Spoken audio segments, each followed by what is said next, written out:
এখন জানাবো আমাদের হলদিয়া উন্নয়ন সংস্থার মৎস্য চাষ সম্প্রসারণ আধিকারিক মাননীয় সুমন কুমার সাহু মহোদয়কে, তাকে কিছু বলার জন্য আমরা জানাবো।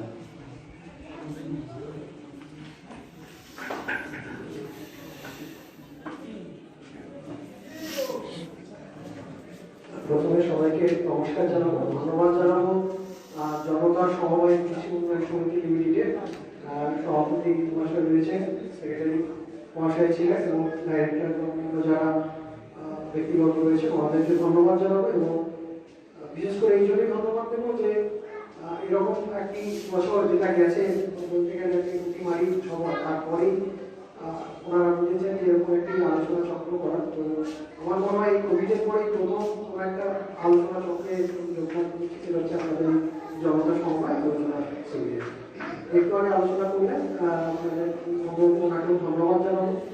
এবং সর্বোপরি আপনারা যারা উপস্থিত রয়েছেন, যারা এই কৃষি সমবায় সমিতির সদস্য রয়েছেন, তাদেরকেও শুভেচ্ছা জানাবো। যে এই জন্যই জানাবো যে আমরা যারা গ্রামীণ এলাকায় থাকি, তারা একদিকে যেরকম আমরা চাষবাস নিয়ে থাকি, সেরকম চাষবাসে আমরা ধান চাষ করুন বা অন্যান্য সবজি চাষ আসে বা আপনার গরু ছাগল মুরগি পালন করি, তার সাথে আমাদের প্রত্যেকেরই বাড়ির পুকুর রয়েছে।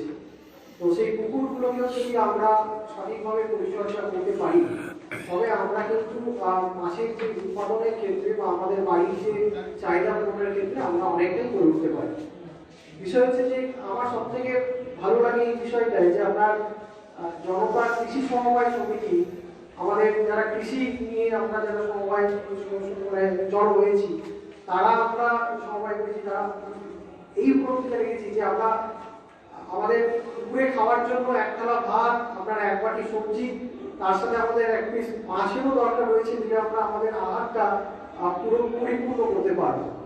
এবং তার সাথে আরেকটা যেটা বলার বিষয় যে আমরা এই গত বছরের থেকে আমরা আশা করি একটা অভিজ্ঞতা অর্জন করতে পেরেছি যে আমরা আমাদের এখানে যতই আমরা যে কোনো সমৃদ্ধি করি না কেন, আমাদের মুখ্য যে বিষয় সেটা হচ্ছে আমাদের স্বাস্থ্য। আমরা যদি স্বাস্থ্য সচেতন হতে পারি, যদি আমরা আমাদের নিজেদের স্বাস্থ্যটাকে ঠিক রাখতে পারি, যেটা আমরা অনেক আগে থেকে ছোটবেলা থেকে শুরু যখন করতাম, আপনারা অনেকেই বয়স্ক রয়েছেন, আমার থেকে অনেক অভিজ্ঞ, ওনারা জানেন যে স্বাস্থ্যই সম্পদ আমরা করি এবং আমি বিভিন্ন সেমিনারে গেলেও এটা আলোচনা করি। তো এই উপলব্ধিটা কিন্তু আমাদের এই কোভিড সিচুয়েশনের পরে আমরা বুঝেছি যে আমাদের নিজেদের যে ইমিউনিটি পাওয়ার, আমাদের নিজেদের যে রোগ প্রতিরোধক ক্ষমতা, এইটা বৃদ্ধি করার জন্য আমি যতই গাড়ি বাড়ি বিশ্বস্ত করি না কেন, অন্য কিছু আমি আমোদ প্রমোদের জায়গায় যাই না কেন, আমার যে বেসিক নিড আমি আমি আমি সাধারণ জায়গা থেকে আমি দুবেলা আমার যে যে খাবারটা খাবো সেটা পুষ্টিকর খাবার খাবো, আমি যে মাছটা খাবো সেটা যেন আমি পুষ্টিকর মাছ খাই। তাই জন্য আমরা সেমিনারে আলোচনা করি, যেখানে আমরা বিভিন্ন ফিশারি যারা করেছেন, যারা ফিশারি মানে বলতে গেছে যারা বাণিজ্যিকভাবে বৃহৎ মৎস্য উৎপাদন জায়গা করেছেন, তাদেরকে আমরা সরকারিভাবে আলোচনার ক্ষেত্রে বলি যে আমরা যে মাছটা তৈরি করবো সেই মাছটা যেন গুণগত স্বাস্থ্যকর মাছ হয়। আমাদের এটা মাথায় রাখতে হবে, যেটা আমাদের শুধু যে প্রফিট বা মুনাফা আমরা লাভের পিছনে ছুটছি, সেই লাভটা করতে গিয়ে আলটিমেট যদি আমরা নিজেদেরই ক্ষতি করে ফেলি, তবে সেই লাভের কিন্তু আলটিমেট কোনো জায়গায় থাকে না। সেই জায়গায় দাঁড়িয়ে আমরা যে মাছের উৎপাদনের ক্ষেত্রে প্রথম মুখ্য যে বিষয় সেটা হচ্ছে আমরা বলি যে জৈব পদ্ধতি চাষ করব। অনেক সময় আমরা দেখেছি কোনো একটা সেমিনারে যেখানে অনেকেই কোনো চাষ করছেন যে জৈব পদ্ধতি চাষ করুন, জৈব পদ্ধতিতে চাষ কোনো আপনার রোদে কি আর মাছের উৎপাদন হবে? কিন্তু শুনেছি অমুক জায়গায় আপনার 2 মাসে আপনার 2 কিলো কাতলা হয়ে গেছে, ওখানে শুনেছি 3 মাসে আপনার 2 হয়ে গেছে এত কিলো। আমরা আপনি কি একেবারে দেখেছেন যখন মাছটা ছেড়েছিল কি সাইজে ছেড়েছে, আর মাছটা যখন তুলছে তখন কি সাইজে তুলছে? সেরকম কিন্তু আমরা সাক্ষী পাই না। বিষয়টা কি হয়, বিষয়টি দাঁড়ায় আমরা অনেক সময় আবার অনেক সময় দেখি, আরেকটা বলে দিয়ে আলোচনায় আসছি যে অফিসে আছে কি হলো স্যার, আমার মাছটা তো মাথা বাড়ছে না, মাছটা খুব রোগা হয়ে যাচ্ছে। আর আপনার মাছ বাড়ছে না, কি সমস্যা? না আপনি কি পুকুর পরিচর্যা ভালো করছেন? না হ্যাঁ সে তো করি। আমার যেটা মনে হয় উনি বলছেন যে আমি মাছকে ওই খাবার টাবার দিই না, ওই জন্য বোধহয় আমার মাছটা বাড়ছে না। কথাটা ঠিকই যে মাছ যদি খাবার না পায় তবে মাছ বাড়বে না, কিন্তু এরকম নয় যে আপনার মাছটা একেবারেই মানে কি বলবো মানে রোগা পাতা হয়ে গেছে, আপনার মাথা মোটা হয়ে গেছে, এরকম অবস্থা। তা কি করার দরকার না, আমি মনে হয় কৃত্রিম খাবার মানে বাইরে কিছু খাবার টাবার দেওয়া হচ্ছে না, ওই জন্যই বোধহয় মাছগুলো বাড়ছে না। এইখানেই কিন্তু আমাদের ধারণার ক্ষেত্রে আমার সঙ্গে সমস্যা চলে আসে কি না, এই যে বাইরের খাবার এটা ঠিকই, আমরা যে মৎস্য যে বিজ্ঞান যেটা বলুন বা মৎস্য বৈজ্ঞানিক মৎস্য চাষের যে পদ্ধতি বলুন বা আমাদের নিজেদেরও যদি আমরা নিজেদের জীবন আলোচনা করি, তো দেখবেন খাওয়ারের গুরুত্ব রয়েছে। পুকুরের ক্ষেত্রে যে খাওয়ার সেটা হচ্ছে প্রাকৃতিক খাবার। প্রাকৃতিক খাবার বলতে আমরা উদ্ভিদ না প্রাণী খাওয়া, এটা হচ্ছে মুখ্য খাবার। আমরা বাড়িতে ধরুন মাছ ভাত খাই, প্রতিদিন দুপুরবেলা রাতের বেলায় খাই। আমরা যদি বাড়ির খাবারটা বন্ধ করে দিই তবে আমাদের কি হবে না, আমরা বাইরে দোকানে গিয়ে শুধুমাত্র আমরা ওই এগরোল চাউমিন এরকম খেতে থাকবো। শুধু কি এগরোল চাউমিন খেলে আমাদের শরীর ঠিক থাকবে? থাকবে না। বাচ্চাদের ক্ষেত্রেও আমরা বলি দেখবেন যে আমরা বাড়ির খাবার খাওয়ার পরে যদি কিছু ঘাটতি থাকে তখন আপনার ওই হরলিক্স খাচ্ছে বা আপনার যে সমস্ত আপনার সাপ্লিমেন্টারি কি আছে সেগুলো খাচ্ছে। বলার বিষয় এটাই যে আমার পুকুরে যেটা প্রথম গুরুত্বপূর্ণ বিষয় যেটা আমাকে দেখতে হবে সেটা হচ্ছে পর্যাপ্ত পরিমাণে প্রাকৃতিক খাদ্য আমার পুকুরে সঠিক পরিমাণে আছে কিনা। সেই প্রাকৃতিক খাদ্য খাওয়ার পরে যেটা বাইরে থেকে খাবার দেওয়া হয় সেটা কোনো সম্পূর্ণ খাদ্য, সেটা হচ্ছে আপনার বাইরে থেকে সম্পূর্ণ খাদ্য দিচ্ছে, কারণ যেখানে যেখানে মাছের পুষ্টিতে বা অন্য কিছু ঘাটতি রয়েছে সেইটা পূরণ করার জন্য দেওয়া হয়। এটা একটা দিক। আর আগে যেটা আলোচনা করছিলাম জৈব পদ্ধতিতে চাষ, সেই জৈব পদ্ধতি চাষ করা কিছুই নয়, আমাদের মানে বাড়ির এলাকা বা আমাদের এলাকায় যে সহজলভ্য সব থেকে জৈব সার যেটা আমরা বলি গোবর সার। গোবরটাকে যদি আমরা অন্তত পক্ষে 3 দিন পচিয়ে নিয়ে, গোবর সার অন্য কোনো জৈব সার হিসেবে ব্যবহার করা যেতে পারে, পচিয়ে নিয়ে যদি আমরা প্রয়োগ করি, সেখানে এই যে আলোচনা করছিলাম যে মাছের যে প্রাকৃতিক খাবার, আপনার উদ্ভিদ কণা, প্রাণী কণা, এইগুলো পর্যাপ্ত পরিমাণে পুকুরের মধ্যে জন্মাতে পারে। আর এগুলো ঠিকঠাক মতো জন্মাতে পারলেই তবে আমাদের মাছের উৎপাদন ভালো। কয়েকদিন আগে আপনাদের যে আমরা দীঘা শিল্পে আমাদের আছে, দীঘা শিল্পে একজন উনি ওই ওখানকার এলাকাতে একটা নতুন ফিশারি করবেন বলে ওনারা একজনকে দিয়েছেন। ফিশারি দেখতে গেছিলাম যে নতুন ফিশারি করবেন 700 ডেসিবেলের। ওনার পরিকল্পনা হচ্ছে, পরিকল্পনা আলোচনা করলেন না, উনি চাইছেন যে ওনার যে ফিশারিটা হবে ওই ফিশারির পাশে উনি কিছু নয়াজোর থেকে মহিষ নিয়ে আসবেন। মহিষ রেখে মহিষের যে পায়খানা, সেই পায়খানাটা আপনার ওখানে পচিয়ে নিয়ে ওই থেকে সার হিসেবে ব্যবহার করে সেখানে মাছের উৎপাদন তৈরি করবে। আপনি চিন্তা করুন, মানে এটা সব থেকে ভালো লাগছে যে হয়তো আমার নজরে নেই এরকম থাকতে পারে, কিন্তু এটা যেহেতু নজরে এলো তাই জন্য বললাম যে ওনার পিছনে অনেকদিন থেকে উনি করেন, বারগাছিপুরে ওনার পিছনে রয়েছেন, উনি কিন্তু পরিকল্পনা যেটা করছেন এখন দেখুন জৈব পদ্ধতি করার জন্য উনি নয়াজোর থেকে মহিষ নিয়েছে এরকম একটা বড় একটা প্রজেক্ট করতে চাইছেন।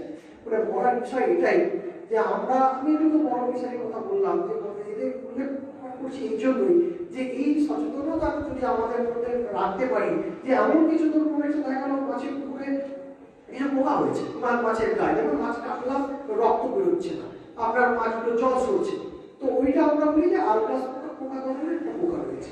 অনেক সময় দেখা গেছে যে আপনার ওই পোকা মারার জন্য যদি আমি ওই অনেক সময় ডকের আপনার গায়ে কুকুর হলে কিছু পোকা আপনার মেডিসিন পাওয়া যায়, ওগুলো যদি আমি পুকুরে দিই বা আননোন কিছু যদি আমি মেডিসিন যদি দিয়ে দিই, তারা আপনার পুকুরে মাছের পোকা তো মারলো, কিন্তু ওটা যখন মাছের শরীরে যাবে সেই মাছটা যখন আমরা খাবো আমাদের মধ্যে কিন্তু এমন ধরনের অ্যাবনর্মালিটি তৈরি হবে যেটা ডাক্তারবাবুরাও কিন্তু তার নির্ণয় করতে পারবে না। কিন্তু সেই জায়গায় সব থেকে সোজা সিম্পল যেটা আমাদের হচ্ছে লবণ। আমরা অনেক আগে আপনার বয়স্ক আছে জানেন, অনেক আমরা লবণ ব্যবহার করতাম মাছ চাষের ক্ষেত্রে। লবণ কি না, মোটা দানার লবণ আমরা যদি ডেসিমেলে আমরা 150 থেকে 200 গ্রাম লবণ দিই, এই যে আরপ্লাস বলে যে উকুন পোকা প্যারাসাইট যেটা গায়ে রয়েছে ওই উকুন পোকাটা কিন্তু দূর হয়ে যায়। তাই মাছ চাষের ক্ষেত্রে যদি বলি যে খুব সহজভাবে আমাদের যদি একটা 1 ডেসিমেল একটা পুকুর থাকে তোমার বাড়িতে, মানে 1 ডেসিমেল হিসেবে বলছি, বা যার যেরকম প্রভাব পুরো বড় বা সুবিধাটা যেরকম থাকুক না কেন, আমার তার যে ন্যূনতম যে পরিচর্যা, সেই ন্যূনতম পরিচর্যার মধ্যে প্রথম যেটা কাজ করে সেটা হচ্ছে আমাকে প্রতি মাসে মাসে আমাকে চুন প্রয়োগ করতে হবে। প্রতি মাসে চুনের কোনো বিকল্প নেই, চুনের কোনো বিকল্প নেই। চুন হচ্ছে তার যদি গুণাগুণ নিয়ে আলোচনা করি, সে আপনারা অনেকেই হয়তো বলে নেবেন, অনেক সেমিনারে আলোচনা হয় আপনাদের নিশ্চিত আপনারা রয়েছে দেখবেন, যেটা হচ্ছে যে চুনে আপনার ক্যালসিয়াম রয়েছে, চুনের তলাতে আপনার গ্যাস রয়েছে, গ্যাস দূর করতে পারছেন না, চুন প্রয়োগ করলে সেই গ্যাস দূর করতে সাহায্য করে। তাছাড়া যে মাছের বিভিন্ন যে রোগের প্রাদুর্ভাব হচ্ছে ওগুলো কিন্তু চুন যদি আমি কন্টিনিউ প্রয়োগ করতে যাই তবে এগুলো কিন্তু অনেক ক্ষেত্রে আমরা এড়াতে পারবো। আর যেটা বলে সেটা হচ্ছে পিএইচ একটা টেস্ট করতে বলা হয় যে জলের পিএইচ আপনার 7:30 থেকে 8:30 মধ্যে যদি থাকে তবে সেক্ষেত্রে বলা হয় যে মাছ চাষের ক্ষেত্রে আদর্শ। এই যে পিএইচ মানে তলাতে হচ্ছে অ্যাসিড, যে কোনো অ্যাসিডের জিনিসটা হচ্ছে খারাপ, রোগের তৈরির ক্ষেত্রে ওটা সাহায্য করে দেয়। আর হচ্ছে ক্ষারীয়, স্বাদের উপর হচ্ছে ক্ষারীয়। এই যে 7.5 আর 8.5 এই যে রেঞ্জের মাঝখানে এইটা হচ্ছে মাছ চাষের জন্য আদর্শ পিএইচ এর মাত্রা। আর এই আদর্শ পিএইচ এর মাত্রাটা ঠিক রাখার জন্য পুকুরের জল যখন অ্যাসিডিক হয়ে যায় তখন আমাকে বাইরে থেকে এই চুন প্রয়োগ করার দরকার হয়। আমাদের যে এলাকায় এখানে দেখা গেছে এখানকার যে ইন জেনারেল মাটির যে পিএইচ এর মাত্রা, সেখানে আমরা যদি মাসে মাসে আপনার 250 গ্রাম করে চুন 1 ডেসিবেল পুকুরে 1 মিটার গভীরতায় যদি প্রয়োগ করে যেতে পারি, সেই ক্ষেত্রে পুকুরের যে আলোচনা করলাম পুকুরের এই সমস্যাগুলো কিন্তু আমরা অনেকটাই এড়িয়ে থাকতে পারবো। তার সাথে সাথে আমরা একটা বিষয় আমাদের মাথায় রাখতে হবে কি না, চুনের জায়গায় আমরা যদি চুন প্রয়োগ না করে আমি যদি চুনের করে অন্য কিছু প্রয়োগ করি বা অন্য কিছু দেখতে পেলাম সেটা প্রয়োগ করি, এই প্রয়োগের ক্ষেত্রে আমাকে সচেতন হতে হবে।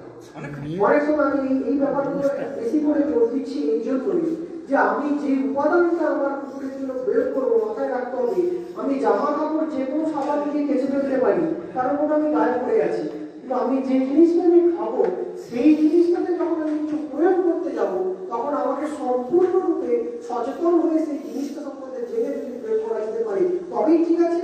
নতুবা আমাদের এই হাতের কাছে যে একটা উপাদান বললাম চুন, যেটা অত্যন্ত কম যদি চাষের যদি হিসেবে করেন একটা যদি কালচার কস্ট যেটা বলে যে একটা মাছের উৎপাদন করতে গেলে আমার যে খরচ দাঁড়ায় সেই খরচে 1 কিলো চুনের দাম আমরা সকলেই জানি কত কম, সেই নতুন একটা চুন প্রয়োগ করে কিন্তু আমরা পুকুরের কন্ডিশনটা অনেকটাই ঠিক রাখতে পারবো। দ্বিতীয় যে উপাদান সেটা হচ্ছে আপনার লবণ, মোটা দানার লবণ।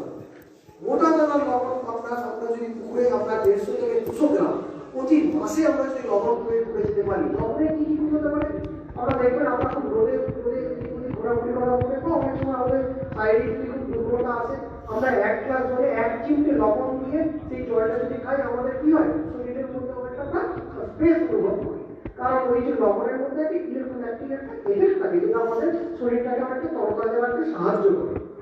সেই রকমই এই লবণ যদি আমরা পুকুরে যদি মাসে মাসে বুঝতে পারছেন ডেসিবেলে আমরা 150-200 গ্রাম মানে অত্যন্ত কম পরিমাণ লবণ, এই লবণটা যদি আমরা কন্টিনিউ করে প্রয়োগ করে দিতে পারি মাছটাকে তরতাজা রাখতে এবং মাছের গায়ে যে স্ট্রেসটা হয়, মাছের গায়ে যে বিভিন্ন ধরনের সমস্যাগুলো তৈরি হয় এইগুলো আমরা অনেকটাই এড়িয়ে থাকতে পারি। তার সাথে আর কি হয় লবণে আমি খুব ডিপলি রাস্তায় যাচ্ছিলাম, লবণে যেটা আপনার নেওয়া হচ্ছে Na প্লাস তেল মানে Na প্লাস সোডিয়াম ক্লোরাইড এই প্লাস আয়ন নাই জল যেহেতু ঘোলা হয়, এই ঘোলা হওয়ার কারণ হচ্ছে অনেক সময় আপনার নেগেটিভ আয়ন হয়ে যায় আপনার এই ধূলিকণাগুলো, তখন একটা ধূলিকণা থেকে আর একটা ধূলিকণা আপনার ডিটাচ হয়ে যায়, ফলে এটা জলটা আপনার ঘোলাটে হয়ে যায়, জল ঘোলা হয়ে যায় আপনার। এই লবণ প্রয়োগ করলে কি হয়, এই লবণের মধ্যে আপনার Na প্লাস রয়েছে, সোডিয়াম পজিটিভ আয়ন রয়েছে, চুনের ক্ষেত্রে Ca প্লাস পজিটিভ আয়ন রয়েছে, পজিটিভ আয়ন এই ঘোলার জন্য যে নেগেটিভ আয়ন পজিটিভ নেগেটিভ গুলোকে বাইন্ড করে ক্রস করে জিনিসটাকে কি করে না তলাতে টিকে দিতে সাহায্য করে, মানে আমার পুকুরে যখন জলটা ঘোলা হয়ে যাচ্ছে সেই ঘোলাত্ম কাটানোর জন্য কিন্তু আমার এই আগে চুনের কথা বললাম আর একটা লবণের কথা বললাম, এই লবণ আর চুন কিন্তু ঘোলাত্ম কাটানোর জন্য খুব কার্যকরী হিসেবে কাজ করে। আর কি করছে এই যে আপনার প্যারাসাইটের উপরে বললাম আর প্লাস পুকুর পোকা বা অন্যান্য ধরনের যে সমস্ত বাইরে থেকে যেগুলো এক করে মাছের গায়ে হয় এই পুকুর পোকাগুলো কিন্তু মানে হতে দেয় না, এগুলোকে আপনার পরিষ্কার করে মাছটাকে ঠিক রাখতে সাহায্য করে। তাই লবণ আর চুন হচ্ছে মাছ চাষের ক্ষেত্রে একেবারেই মানে খুব গুরুত্বপূর্ণ একটি উপাদান যেটা আমরা খুব সহজে পাবো এবং খুব সহজে আমরা এগুলোকে প্রয়োগ করতে পারি। আর কি করতে হবে যেটা প্রথমে আলোচনা করছি জৈব চাষের ক্ষেত্রে প্রতি সপ্তাহে আমরা যদি গোবর ব্যবহার করি, কিছু না ওই আমাদের পুকুর পাড়ে একটা গর্ত আমরা করে রেখে দেবো, সেই গর্তে কি করবো না আমরা ডেসিবেলে 1 কেজি গোবর, ডেসিবেলে 1 কেজি গোবর অন্তত পক্ষে 3 দিন গোবরটাকে পচিয়ে দেবো, আমরা বিজ্ঞানের ভাষায় বলি পারমেন্টেড করে নেবো, দিয়ে ওটা আপনার টাউটাল স্লারি মানে গোবর তোলা জল করে দিতে হবে, মানে আপনি ধরুন 1 মগ গোবর নিলেন 1 হাঁড়ি পুকুরের জল পুরো ডাইলুট করে সেইটা গোটা পুকুরের মধ্যে ভালো করে ছড়াতে হবে। কিন্তু এই ছড়ানোর সময় আমাকে একটা জিনিস মাথায় রাখতে হবে কি যে ধরুন মেঘলা আছে বৃষ্টি হচ্ছে এই রকম দিনে আমাকে গোবর প্রয়োগ করা যাবে না, একটু আপনার রৌদ্রোজ্জ্বল আবহাওয়া রয়েছে, সেই রকম সময় আমি হয়তো রোববার ভেবেছিলাম যে গোবরটা আমি ছড়াবো, দেখলাম রোববারে এমন মেঘলা ওয়েদার, বৃষ্টি বৃষ্টি হচ্ছে, ভিজেছি বলে দিয়ে দেবো, এই জিনিসটা কখনোই করা যাবে না। করলেই মাছগুলো ভেসে উঠতে পারে, তখন অক্সিজেন অভাব করবে, যে কাজের জন্য দিতে যাচ্ছিলাম সেটা না হয় উল্টো এফেক্ট চলে আসবে। তাই জন্য রৌদ্রোজ্জ্বল যখন আবহাওয়া থাকবে তখনই আমরা কেবলমাত্র এই গোবর যে জল সেটা দিয়ে আমরা পুকুরে মাছের এই উদ্ভিদ করা প্রাণী করা তৈরি করতে সাহায্য করবো। এরপর অনেক পুকুরের ক্ষেত্রে এরপরে যদি মনে হয় যে আমার পুকুরের উৎপাদনশীলতা তো বিভিন্ন পুকুরে বিভিন্ন রকম থাকে, সেই ক্ষেত্রে আমরা কি করবো না, তখন যদি প্রয়োজন হয় আমরা সেই ইউরিয়া, সিঙ্গেল সুপার ফসফেট 100 গ্রাম ইউরিয়া আর 70 গ্রাম সিঙ্গেল সুপার ফসফেট সেই প্রয়োজন অনুযায়ী আমরা সেই পুকুরে প্রয়োগ করতে পারি। এই কতগুলো বিষয় আমরা পুকুরের পরিচর্যার ক্ষেত্রে। আর জাল টানা, এটা তো মানে খুবই খবর ব্যাপার। আমরা বলি যে পুকুরে অন্তত মাসে একবার জাল টানা। শুধু জাল টানার উদ্দেশ্য অনেক, এক হচ্ছে জাল টানলে মাছগুলো তো ছুটবে, মাছের বৃদ্ধিতে সাহায্য করবে, এটা আমরা জানি। অক্সিজেনের পরিমাণ বেড়ে যায় জাল টানলে, এটাও জানি। কিন্তু তার সাথে জাল টানলে যেটা আরেকটা করার দরকার, সেটা হচ্ছে মাছগুলো আমার এই 1 মাস সময়কালীন কতটা বাড়লো, মাছের গায়ে কোনো রোগ এলো কিনা।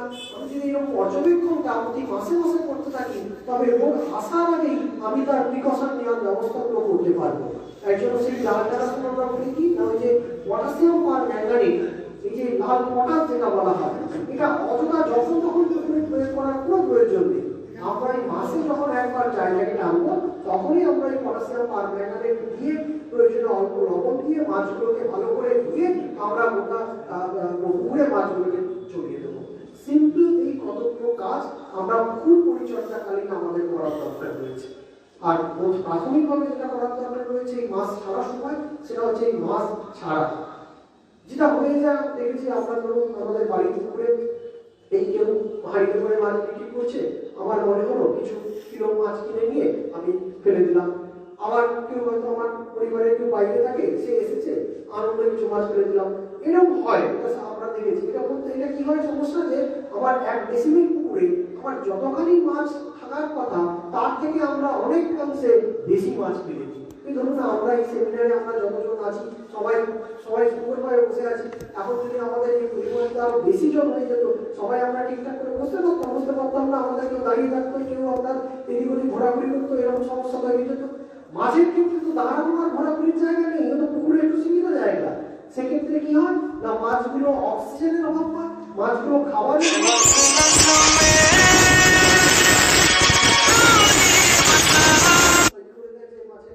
সংখ্যাটা বেড়ে যাওয়ার জন্য, অভাবের জন্য মাছগুলো আমরা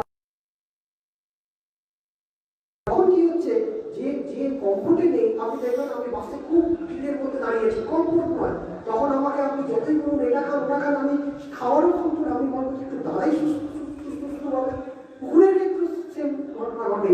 মাছ যখন অধিক পরিমাণে থাকে, মাছের মধ্যে এত অস্বস্তি কাজ করে, যেটাকে আমরা ইংরেজিতে বলি ট্রেস। আমরা অনেকেই জানি আমাদের ট্রেস, মাছের ট্রেস কাজ করে। ওই ট্রেসের যখন মাছ থাকে, তখন মাছ কিন্তু যতই আপনি খাবার দেন, ওই খাবারগুলো খায় না, খাবারগুলো ওয়েস্টেজ হয়, সেই খাবারগুলো গ্যাস তৈরি করে, সেখান থেকে আবার মাছের দেহে বিভিন্ন ধরনের রোগ তৈরি করে দেয়। তাই মাছের সংখ্যাটা গুরুত্বপূর্ণ একটা বিষয়। কত রাখতে সংখ্যা? মাছের সংখ্যার ক্ষেত্রে, মাছের বৃদ্ধির ক্ষেত্রে আমাদের প্রত্যেকে 1 খাম পুকুর আছে, কি বড় জমিত পুকুর আছে। আমরা সেখানে যদি ছোট মাছ থেকে শুরু করে বড় মাছ তৈরি করবো ভাবি, সেই অনেক সময়ের ব্যাপার দাঁড়িয়ে যায়। দেখেছি তো আমাদের সময় অপশনে আসে, বা আপনাদের জিজ্ঞেস করতে আপনারা নিশ্চয়ই করবেন, কিছু বলি বলুন তো যে আপনার মাছ ছাড়ায় মাছটা কবে দিন সাইজে ছেড়েছেন না, ওই আমি 1-2 ইঞ্চি 2 ইঞ্চি এরকম মাছগুলো যদি অনেক পরিমাণে মাছ পাওয়া যায়, তাহলে একটু কমটাকে ছেড়ে দিলাম। কবে হবে না, সেই 1 বছর বাদে 1.5 বছর বাদে। আমি তো দেখি সেই 1 বছর পর্যন্ত আমি ওয়েট করে বসে থাকবো মাছগুলো বড় হবে। আর দেখা গেছে ওই সাইজের মাছগুলো ছাড়লে আমরা যে পরিচর্যা নিই, সেক্ষেত্রে আমরা সার্ভাইভিলিটি মানে বেঁচে থাকার হারটা আমরা অতটা পেয়ে উঠতে পারি না। তাই জন্য মাছের আমাদের বাড়ির পুকুরের ক্ষেত্রে অ্যাটলিস্ট অ্যাভারেজ 100 গ্রামের উপরে যদি আমরা রুই, কাতলা, মৃগেল, silver cup, gas cup, common cup, যে 6 ধরনের মাছ আছে, 6 ধরনের মাছ বলছি কম্পোজিট কালচারের ক্ষেত্রে, Indian council of agriculture research ওরা বলছে যে একটা পুকুরে যে আমরা যদি 6 ধরনের মাছ একসাথে চাষ করতে পারি, তবে সেক্ষেত্রে মাছের উৎপাদনটা আমরা যেরকম ভালো পাবো, তার সাথে এই যে 6 ধরনের মাছ প্রত্যেকের এক একটা ধরনের কাজ আছে। আমাদের আমাদের নিজেদের বাড়িতেও যদি বলেন, প্রত্যেকের আমাদের এক একটা কাজ আছে। একজন যদি কাজ বন্ধ করে দেবে বলে, তোমার মা যদি রান্না বন্ধ করে দেবে বা বিশেষ যদি রান্না বন্ধ করে দেবে বলে, তখন আমরা খেতে পারবো না। পুকুরের ক্ষেত্রে আমরা সেরকম সিলভার কাপ মাছটা যে পুকুরের উপরে যে সবুজ শট থাকে, সেই শটটাকে খেয়ে আমরা পরিষ্কার করে রাখি। অনেক সময় আমরা দেখি যে আপনি পুকুরে সিলভার কাপ ছেড়েছেন, তোমার সিলভার কাপে খাতা থাকে, তাছাড়া সিলভার কাপ পছন্দ করে না, আমি কাতলা মাছটা বেশি করে ছেড়েছি, আমি রুইটা ছেড়েছি, ওইগুলো চাইনি। কিন্তু আমার পুকুরে যদি রুই মাছ আর কাতলা মাছের বৃদ্ধিটা বেশি পেতে চাই, আমাকে কিছু পরিমাণ সিলভার কাপ মাছ ছাড়তেই হবে। কারণ এই সিলভার কাপ মাছটা পুকুরের উপরে যে সবুজ শট তৈরি হয়, সেই শটটাকে খেয়ে পরিষ্কার রাখে। তলাতে যে আবর্জনা আমাদের বাড়ির পুকুরে দেখবেন পাতা টাতা পড়ে এমনিতেই পুকুরের তলা আবর্জনা তৈরি হয়েছে, এই আবর্জনাগুলোকে পরিষ্কার করে রাখে। তলার যে সমস্ত মাছ, আপনার দিকের মাছ, তলার মাছ, এগুলো এই সমস্ত আবর্জনাগুলো খেয়ে পরিষ্কার করে রাখে। পুকুরের পাড়ে দেখবেন অনেক সময় আমাদের বিভিন্ন আগাছা গাছ গাছ তৈরি হয়ে যায়, ছোট ছোট পানা তৈরি হয়ে যায়। আমি যদি গ্যাস কাপ মাছটা ছেড়ে রাখতে পারি, এই গ্যাস কাপ মাছটা কি করছে, এই সমস্ত আগাছাগুলোকে খেয়ে পরিষ্কার করে রাখতে পারছে। তো বোঝা যাচ্ছে যে প্রত্যেকটা মাছেরই এক একটা করে এমন তাদের স্বভাব, সেই স্বভাবটাকে কাজে লাগাতে পারলে, ওই জন্যই বিজ্ঞানীরা যেটা মৎস্য বিজ্ঞান এই জন্য বলছে যে 6 ধরনের মাছকে নিয়ে কম্পোজিট কালচার করতে কি হয়েছে, আমরা প্রত্যেকটা মাছই পুকুরটাকে নিজেরা ঠিকঠাক রাখছে, তার মাছের বৃদ্ধিটাও আমরা যথাযথ করছি। এই জন্য 100 গ্রাম অ্যাভারেজের যদি মাছ আমরা 1 ডেসিমেল পুকুরে 40টা ছাড়তে পারি, তবে আমরা সেখান থেকে মাছের উৎপাদনটা ভালো পেতে পারবো। 40টা মাছের মধ্যে আপনার এই আপনার 20টা রুই মাছ প্রায় 100 থেকে 150 গ্রাম সাইজের। ওপরের স্তরে যে আপনার সিলভার কাপ, সেটা আপনি ওই 200 গ্রাম সাইজের 8টা সিলভার কাপ। কাতলা মাছ আমরা একটু বেশি ওজনের ছাড়বো, 350 কি 400 গ্রাম ওজনের ছাড়বো, সেটা আমরা ডেসিমেলে 4টে ছাড়বো। আর তলার যে আপনার গ্যাস কাপ আমরা 2 ছাড়বো, আপনার মৃগেল মাছ তলার ওটা আমরা 3টে ছাড়বো, আর কিছু কমন কাপ ছাড়বো। এইভাবে যদি আমরা মাছ ছাড়ি, এবং মাছের যে ধরা ছাড়াটা আমাকে রাখতে হবে, সেই 1 বছর নয়, আমাকে 4 মাস অন্তর যদি বা 3 থেকে 3.5 মাস অন্তর যদি ওই পদ্ধতিটা নিয়ে আমরা যেটাকে বৈজ্ঞানিক ভাষায় বলি যে আমরা ক্রমান্বয়ে মাছ ছাড়া, ক্রমান্বয়ে মাছ ধরা, মানে মাল্টিপল স্টকিং, মাল্টিপল হারভেস্টিং। বিষয়টা কি না, আমরা যে প্রথমে থেকে যে মাছগুলো ছাড়লাম, সেই মাছটা আমরা যখন 3 থেকে 3.5 মাস হবে, তখন আমি যে রুই মাছ ছেড়েছিলাম, যে রুই মাছগুলো আপনার 150 গ্রাম ওজনের ছিল, সেই রুই মাছগুলো আপনার 3.5 মাস বাদে কি 4 মাস বাদে আপনার 700 থেকে 800 গ্রাম যাবে। সিলভার কাপ মাছটা আমরা 200 গ্রাম ওজনের ছেড়েছিলাম, সেইটা আপনার 4 মাস বাদে আপনার প্রায় 1 কিলোর কাছাকাছি যাবে। আমি ওই 3-3.5 মাস বাদে কি 4 মাস চাষ অনুযায়ী পুরো মাছটাকে নিয়ে আমি বিক্রি করে দেবো। পুরো জায়গাটা ফাঁকা হলো, সেই জায়গায় আমি আবার অনুরূপভাবে আবার 20টা রুই মাছ এবং 8টা আপনার সিলভার কাপ মাছ ওখানে আমি আবার স্টক করবো। আবার 4-3.5 মাস কি 4 মাস গেল, এই যে 8 মাস সময় গেল, 8 মাসের শেষে আমার আবার রুই আর সিলভার দুবার করে আমরা হারভেস্ট করলাম। কাতলা মাছ যেটা আমি প্রথমে ছেড়েছিলাম প্রায় 350 থেকে 400 গ্রাম ওজনে, সেই মাছটা 8 মাস পরে আপনার প্রায় 1.5 কিলো করে দাঁড়াবে। আপনি যদি ভালো চাষ করে 3 কিলোর উপরে অবশ্যই কাতলা মাছ যাবে। এটা হচ্ছে ন্যাচারালি একটা মাছকে আমি বৈজ্ঞানিক চিন্তাধারা যদি করতে পারি, আমি সেই 1 বছর আমার ওয়েট করতে হচ্ছে না, আমি ওই 8 মাসের মধ্যে কিন্তু কালচার করে নিতে পারবো। এইভাবে কিন্তু আমরা মাছের একটা ভালো উৎপাদন করতে পারবো। আমি একবারে শেষ করার আগে যেটা বলবো যে কম্পোজিট কালচারের ক্ষেত্রে যেটা আলোচনা করলাম, সেটা হচ্ছে আমরা এই 6 ধরনের মাছকে নিয়ে জৈব পদ্ধতিতে এবং মাছের যথার্থ পরিচর্যা দিয়ে উৎপাদনের ক্ষেত্রে। এর সাথে আমরা বন্দিয়াতে কি করছি, বন্দিয়াতে আমাদের যারা মাছ চাষ করেন ওনারা এখন বিশেষ করে খুব আগ্রহী। এই জন্য আমারও খুব ভালো লাগে যে কম্পোজিট কালচারে বলছে যে এর সাথে আমরা যদি আরো কিছু সাথী ফসল রাখতে পারি। সাথী ফসল মানে এর সাথে কিছু মাছ, যে মাছগুলো আরো আমাকে বাড়তি ইনকাম দিতে আমাকে সাহায্য করবে। এরকম মাছের কিরকম মাছ আছে, এরকম মাছের কিন্তু একটা মাছ হচ্ছে আপনার হাঙর মাছ। হাঙর মাছের নাম আমরা অনেকেই জানি। এই মাছটা আপনার কর্ণাটকের একটা রিসার্চ সেন্টার আছে, fishery information and research centre, ওখানকার বৈজ্ঞানিকরা এই যে কমনকার মাছ, এই কমনকার মাছটাকে সিলেক্টিভ ব্রিডিং পদ্ধতি তৈরি করেছে। অনেক সময় আমরা নতুন মাছ ভাবলে ভাবি যে ওটা হাইব্রিড। সিলেক্টিভ ব্রিডিং মানে কি না, নির্বাচিত প্রজনন। মানে ওই কমনকার মাছ যেটা বলি, ওই মাছটা বিভিন্ন নদীর মাছকে নিয়ে এসে বিজ্ঞানীরা ওই ব্রিডিং করে প্রজনন করে এমন একটা বাচ্চা পেয়েছে মাছের, যেটা দেখছেন আপনার ক্ষেত্রে অসুবিধা কি ছিল না, পেটটা পোনা, মাছটা আপনার ওই 1 বছরের মধ্যে ম্যাচুরিটি হয়ে যেত, তাই জন্য মাছে অত বৃদ্ধি আসতো না। এই ভাবু মাছের যেটা পেয়েছে সেটা হচ্ছে পেটটা আপনার স্লিম হয়ে গিয়েছে, মাছটা দ্রুত বাড়ে। আমরা হলদিয়াতে যখন ওই মাছের 2017 সালে আমাদের দাইবেরিয়াতে ওনারা অত্যন্ত এগিয়ে থাকা মাছ চাষি আমরা বলি, ওনারা চাষ করেছিলেন, ওনারা 5 মাসে প্রায় 1.5 কিলোর উপরে ওজনটা পেয়েছে। এবং এই পাওয়ার কারণ হচ্ছে যে মাছের এই যে সিলেক্টিভ ব্রিডিং পদ্ধতিতে মাছটা করেছে বলে মাছের বৃদ্ধিটা ভালো হচ্ছে। যেমন আরেকটা মাছের কথা বলবো সেটা হচ্ছে আমরা পেঙ্গা মাছ। এটা হচ্ছে মণিপুরের রাজ্য মাছ। ওই মাছটা কেবলমাত্র আমাদের মায়ানমার আর আমাদের চীনের ইউনান প্রদেশ এবং ভারতবর্ষে এবং মণিপুরে পাওয়া যায়। মণিপুরে মাছটাকে স্টেট পিস করছে, কিন্তু মণিপুরে ওখানে যে রেটটা থেকে ওখানে মাছ নির্মাণের জন্য কোনো কারণে মাছটা ওখানে হারিয়ে যাওয়া মাছের পর্যায়ে পড়েছে। ভুবনেশ্বরে আমরা central institute of restaurant aquaculture শিক্ষা বলে একটি মৎস্য গবেষণা কেন্দ্র রয়েছে।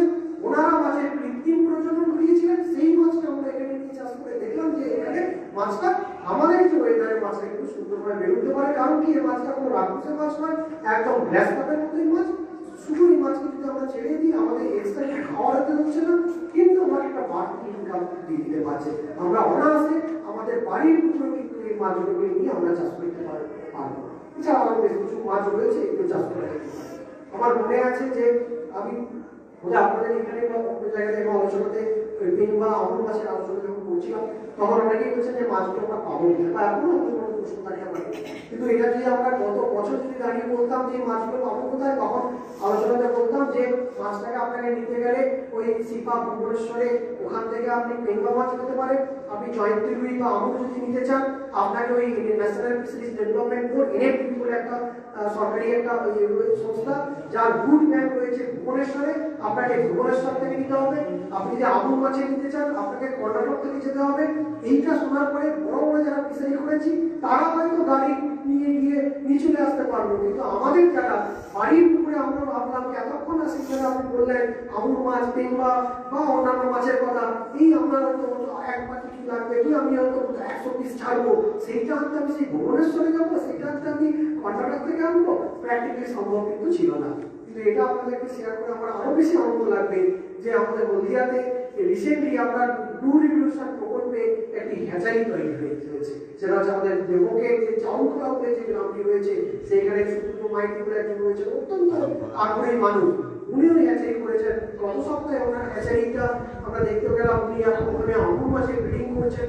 লকডাউন পিরিয়ডে উনি আমুল মাছের ব্রিডিং করেছিলেন। বিভিন্ন জায়গা থেকে যারা মাছ তৈরি করতে জানতে পারছিল না, বিশেষ করে আমাদের উদ্যাপনে যারা আছেন ওনাকে মাছ দিয়েছেন, ওনার কাছ থেকে মাছ নিয়ে গিয়ে পুকুরে ছেড়েছেন। তা আমরা যারা এই কাছাকাছি আছি অতি সহজে যদি মনে করি যে এই মাছগুলো আমরা নিয়ে পুকুরে ছাড়তে চাইবো তো ওনার কাছ থেকে আমরা নিয়ে ছাড়তে পারবো। উনি শুধু আমুল পেঙ্গা নয়, এছাড়া কই মাগুর বিভিন্ন যেহেতু হ্যাচারি হয়ে গেছে আস্তে আস্তে বিভিন্ন ধরনের মাছের উৎপাদনগুলো করবে। ওনার ক্ষেত্রে একটা সুবিধা হয়েছে যে আমরা যেহেতু এই গুড মাছগুলো মানে মাছকে ব্রিডিং করার জন্য গুডান মাছ দরকার, মা মাছ দরকার, বড় সেই মাছগুলো আমাদের যে পার্কগুলো রয়েছে সেখান থেকে কিন্তু ওনারা পেয়ে যেতে পুরোপুরি পেয়ে যাচ্ছে, ওখান থেকে ওরা পাবো। যাই হোক, তো আপনাদের যদি কিছু প্রশ্ন থাকে শোনার আগে আমি একটা কথা বলে শেষ করবো, সেটা হচ্ছে যে পুকুরের জল মাটি এইটা আমরা যদি একটু ফ্রিকুয়েন্টলি পরীক্ষা করে রাখতে পারি, আমরা যেরকম আমাদের নিজেদের স্বাস্থ্য চেক করি সেরকম মাটি আর জল যদি চেক করে রাখতে পারি তবে মাছের বৃদ্ধির জন্য বা রোগ প্রতিরোধের ক্ষেত্রে আমাদের কি করা দরকার সেটা করতে পারি। আমাদের ওই অ্যাটলিস্ট পিএইচটা যদি টেস্ট করতে পারি, ব্লকে আমাদের খুব বড় ছোট ল্যাবরেটরি রয়েছে, আমরা যদি বোতলে করে অল্প পরিমাণ জল যখন কোনো একটা কাজে ব্লকে যাচ্ছে অন্য কোনো কাজে সেই জল নিয়ে যাওয়ার জন্য বোতলে একটু জল নিয়ে গিয়ে পৌঁছে গেলে ওই পিএইচ টেস্ট করতে বেশি সময় লাগে না, খুব অল্প সময়ের মধ্যে আপনার পুকুরের পিএইচটা কত জেনে আপনি যে চুনের পরিমাণটা বাড়াতে হবে না কতটা করতে পারবেন সেইটা জানা যাবে।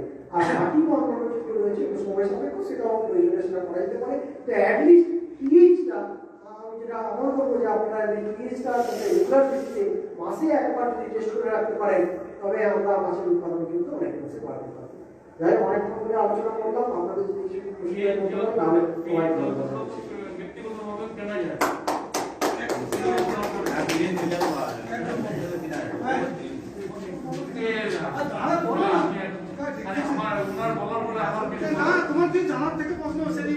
শ্রদ্ধার সভাপতি সমবায় সমিতির ম্যানেজিং ডিরেক্টর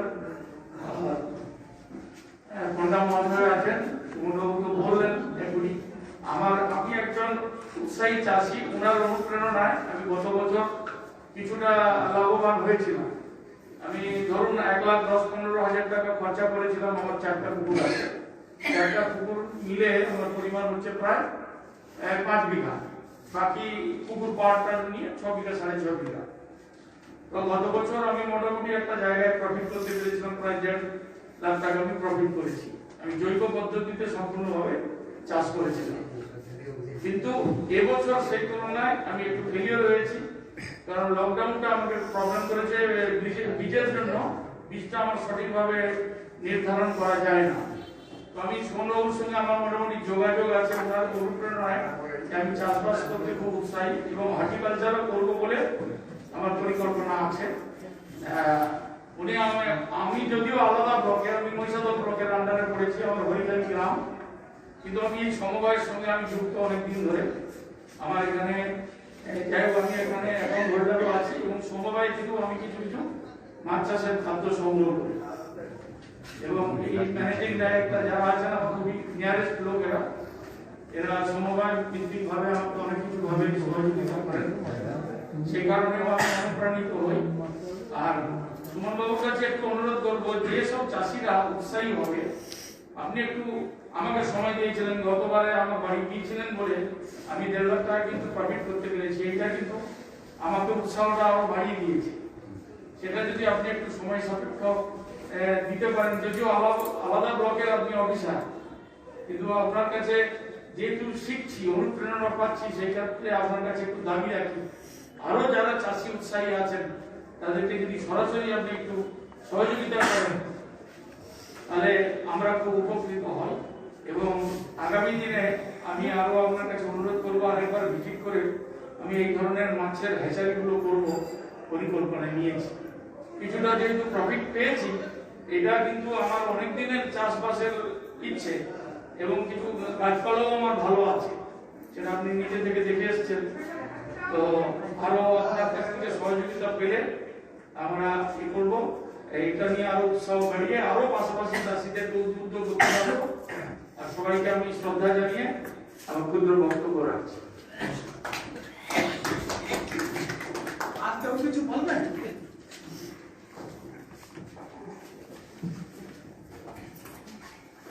জনতা কৃষি সমিতির উদ্যোগে আজকে যে কিষানের যে প্রশিক্ষণ শিবির গুরুত্বপূর্ণ, একবারে আমরা মিটিংয়ে সিদ্ধান্ত বলেছিলাম, প্রস্তাব দেখেছিলাম যে স্বর্গীয় সুমনবাবুকে এনে আমাদের কাছে এই প্রশিক্ষণটা দেওয়ার জন্য। আজকে আমরা আজকে দেরি হয়ে গেছে, কিন্তু প্রায় ওনার বক্তব্যটা শুনেছি।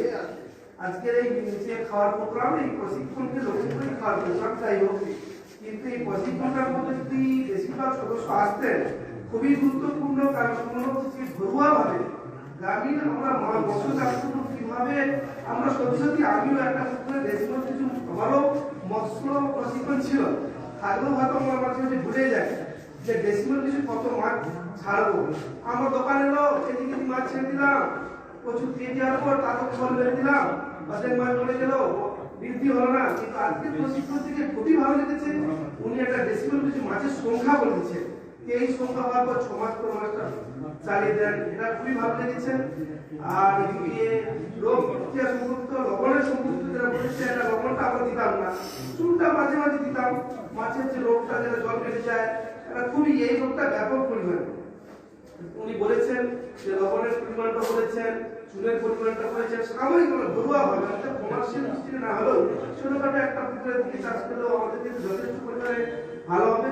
আর একটু বলছি যে খাদ্য খাদ্যের পরিমাণে গোবরটা বলেছে, দেশি মন্ত্রী সে গোবরটা পচিয়ে ওয়েদারটা উঠটা ওয়েদার থাকলে তারপর মাত্র বলছি আর কি খাবে, যারা সরষের ফল বা যেটা দিলাম তার সঙ্গে আর কি দিলে জোরের খাদ্যটা বাড়বে আবেদন করছি। আর মঞ্চে ওনাকে তো পেয়েছি, বন্যাবতী তো খুব কাজে ধন্যবাদ, সব হিসাব এনেছে বন্যাবতীকে, আমি বলতে বলে গেছিলাম, খুবই ভালো লাগে ওনাকে পেয়েছি। আমি বলছি যে এইরকম প্রোগ্রাম আপনাকে মাঝে মাঝে যদি পাই, আমার সোসাইটি দেয়, আমরা সত্যি গর্বিত। আমরা চাষিরা, আজকে আরো চাষিরা তাহলে কয়েকজন বয়স্ক মানুষ থেকেছেন, তারও চাষিরা যদি থাকতেন যেন অসম তো প্রায় মানুষের আছেন, খুবই ইম্পর্টেন্ট কথা বলছেন, কিন্তু এই কথাগুলো যদি সকলের গাড়িতে দেন খুবই আনন্দ পেতাম। তাই চাইছি যে উনি একটু খাদ্য পড়াটা একটু ডিসকাশন করলে আমার ভালো হয় মনে হচ্ছে।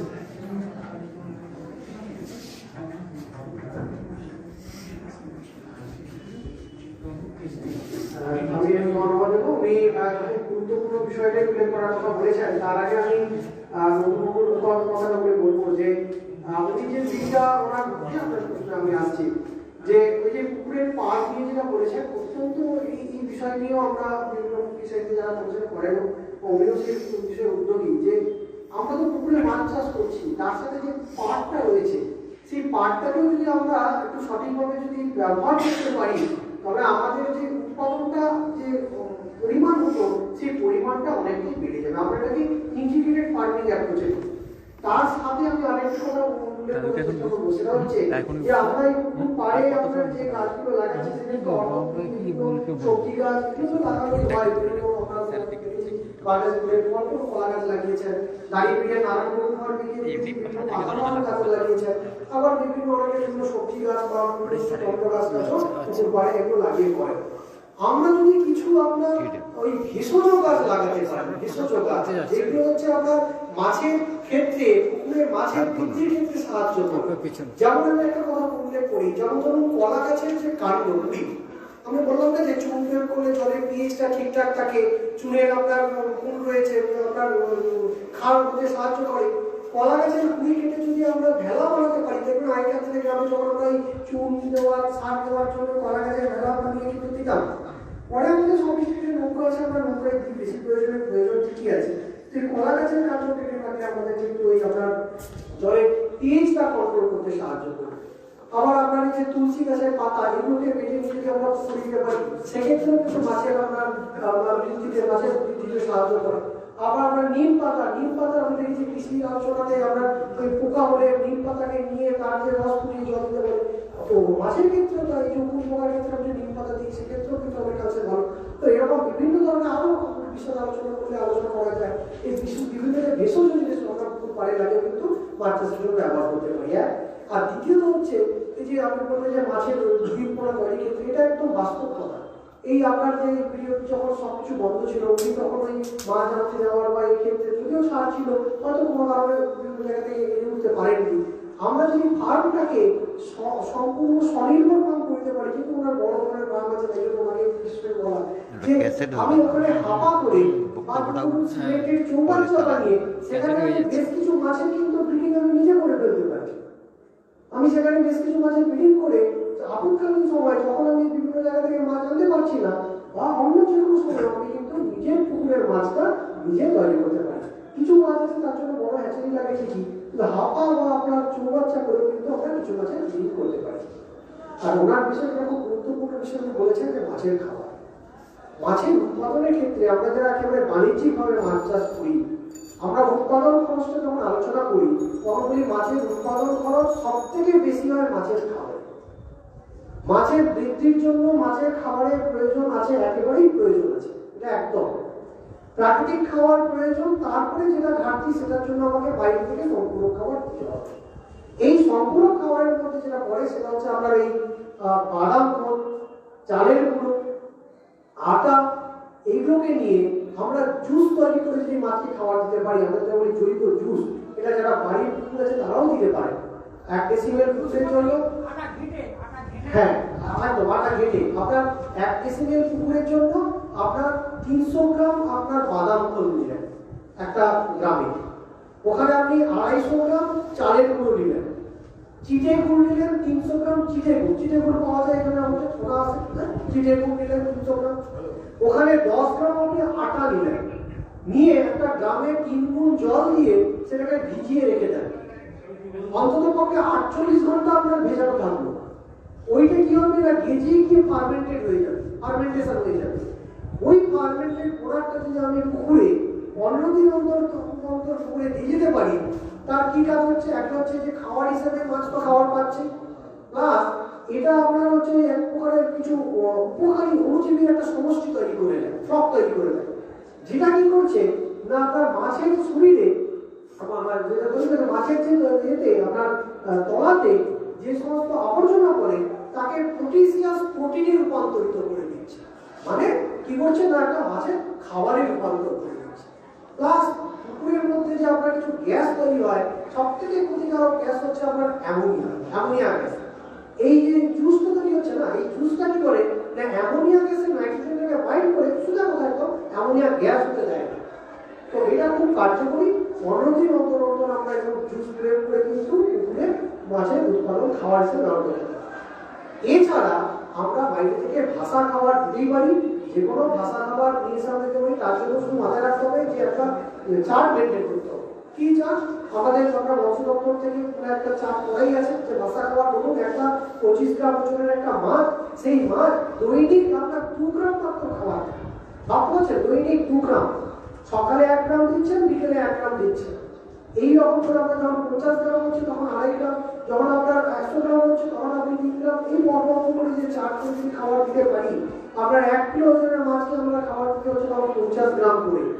এইভাবে আমরা ভাষা খাবার একটা পুকুরের মধ্যে আমরা এরকম ফ্রেম করে ওখানে আমি এই পরিমাণ খাবার দিলে মাছের বৃদ্ধির জন্য সাহায্য করতে পারে।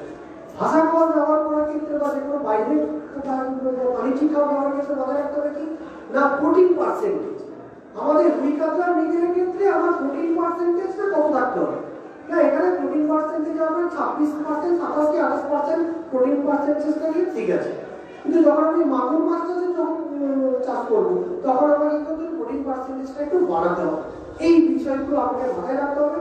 আর একেবারেই ভুল পথে যাওয়া যাবে না যে মাছ বাড়ানোর জন্য যেখানে আমাকে ধরুন ওই 2 গ্রাম খাবার দিতে হচ্ছে সেখানে আমি যদি 100 গ্রাম করে খাবার দিয়ে দিই, সেক্ষেত্রে কিন্তু আপনার ওই বাকি যে আপনার যে খাবারের পরিমাণটা ওটা তলাতে ওয়েস্টেজ হয়ে গ্যাসের তৈরি করে দেবে।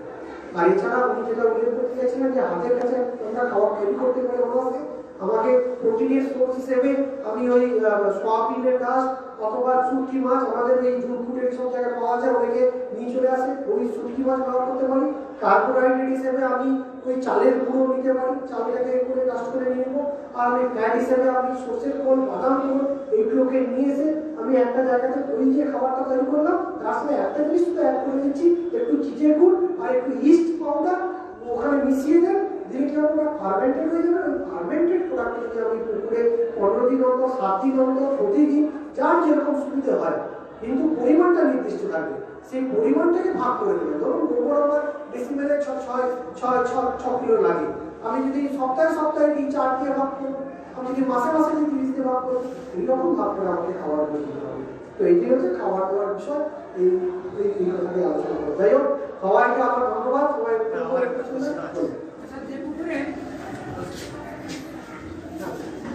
বলবেন বলুন। এই ফোনটা কার পিছন থেকে চলে ও আচ্ছা, সে ফোনটা দিয়ে চলে গেল। উপস্থিত শ্রদ্ধাভাজন ব্যক্তিবর্গ, আমি অনেক পরে এসেছি, আমি আদ্যপাদ্য অনেক বক্তব্য বা অনেক বিষয় আমার শোনা হয়নি, আমার যেহেতু জিজ্ঞাসা। তো জলের যে পিএইচ মান, পারো হাইড্রোজেন বা পটাশিয়াম হাইড্রোজেন বা টিডিএস, যেটা টোটাল ডিজলভড সলিড, বা জলের যে ডিউ পুকুরে চলে,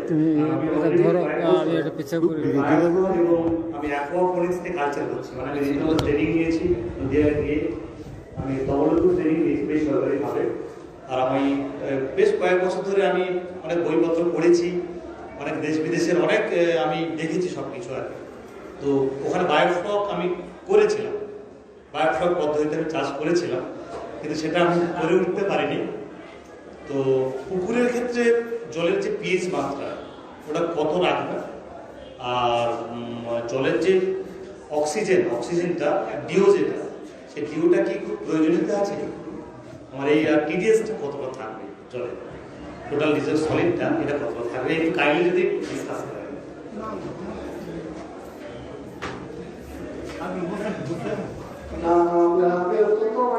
আলোচনায় প্রশ্ন করেছেন আপনার পিএইচটা কত থাকবে, এটা আলোচনা আগে করেছি যে আমরা 7.5 থেকে 8.5 দুটো ডিফারেন্স, একটা আমলি একটা ক্ষারীয়, সাতের নিচে হয়ে গেল ওটা আমলি হয়ে যাচ্ছে, তোমার ক্ষারীয় হয়ে যাচ্ছে। অ্যাকচুয়ালি আমরা পিএইচডি একটা স্কেল করি, আমরা ধরুন 0 থেকে 17 আমরা 14 পর্যন্ত, ওই স্কেলে 7টাকে হচ্ছে নিউট্রাল বলছি, মানে তখন আপনার না ক্ষারীয় না অ্যাসিড, একদম নিরপেক্ষ। আর যদি 7 এর নিচে থাকে তবে সেটা হচ্ছে আপনার অ্যাসিডিক, মানে অ্যাসিড। আর যদি 7 এর উপরে থাকে সেটা হচ্ছে আপনার ক্ষারীয়। এটা হচ্ছে আপনার পিএইচ এর মাত্রা। এই 7.5 থেকে 8.5 যে রেঞ্জটা, মানে মৃদু ক্ষারীয়, এটা হচ্ছে মাছ চাষের ক্ষেত্রে আবশ্যক। 7.5 থেকে 8.5। এটা একটা জিনিস হলো। আর দ্বিতীয়ত আপনি যেটা বলছেন যে ডিও অক্সিজেনটাও আমাদের মাপার দরকার রয়েছে। আমি যদি বাণিজ্যিকভাবে চাষ করি তাহলে অক্সিজেনের মাত্রা ঠিক জায়গায় যদি অক্সিজেন পরিমাণ বেড়ে যায় সেটাও কোনো ক্ষতি। আবার অক্সিজেন কমে গেলে যে মাছ ভাসে এগুলো আমরা সকলেই জানি যে মাছ ভাসছে। আমরা এটা 5 ppm হিসেবে আমরা এটা ধরি, হ্যাঁ, যে আমরা পরিতাপ থেকে যদি কম হয়ে যায় তখন অক্সিজেন অভাবে মাছ ভাসতে শুরু করে। তো এটা মাপ মেপে আমরা রাখতে পারি। তবে ইন জেনারেল হ্যাঁ তখন প্রয়োজন আছে। এই যে বললাম না ডেসিমেলে আমি 40টা মাছ ছাড়ছি, যদি 40টা মাছের জায়গায় আমাদের অনেক ফিশারিতে কিন্তু 80টা মাছ পর্যন্ত ছেড়ে দেয়, তখন কি করে না বাইরে থেকে আপনার এয়ারেশন সিস্টেম, এই যে বিনাদি চাষ হয় না নোনা জলে, এখানে দেখবেন সব সময় আপনার এয়ারেশন চলছে, মানে কি বাড়তি অক্সিজেনের যোগান দিচ্ছে। আমরা এই মাছ চাষটাকে কখনো পর্যায়ে ভাগ করে দিই।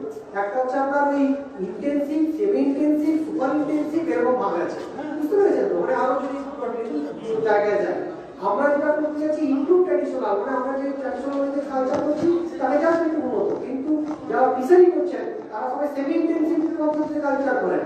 সেমি ইন্টেন্সিভ আর ইন্টেন্সিভে কি করে না ওখানে এই বাড়তি অক্সিজেনের একটা ব্যবস্থা রাখে, হয় এয়ারসেল পদ্ধতিতে না হলে পাম্প মেশিন দিয়ে। আর কি করছে না সেখানে মাছের সংখ্যাটা যত ছাড়া তার থেকে অধিক পরিমাণে যাচ্ছে, দিলে মাছের উৎপাদনটা বেশি করা যাচ্ছে। এই কথাটা মাত্র বাড়ির পুকুরের ক্ষেত্রে আপনি তো এয়ারটা ব্যবহার করতে পারবেন না, আর ওই আপনার পাম্প মেশিন অনেকেরই হয়তো নেই, তাই জন্য সেখানে 40টাই রাখেন, সেখানে বেশি করার দরকার নেই। আর যাদের পাম্প মেশিন আছে তারা একটু বেশি বাড়াবেন, কোনো অসুবিধা নেই। ঠিক আছে,